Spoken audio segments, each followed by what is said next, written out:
Казвам се Ирина Апостолова. Песента ми се казва Not Even. Свиря на китара и е написана на китара и си акомпанирам с китара и китарата е единственият инструмент, на който мога да свиря.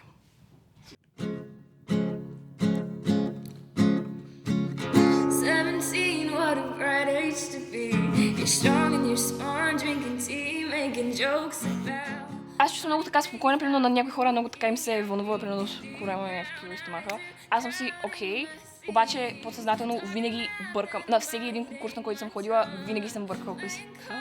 Но много добре го замазвам. Това, което ме вдъхновява да пиша е всичко, което чувствам. Даже ако се карам с някой или не съм в разговора, вече мисля каква песен мога да напиша. Искам да съм музикант, певица и да си пиша песните, защото не го виждам като работа. И ако мога да изкарвам пари с това, смисъл, да.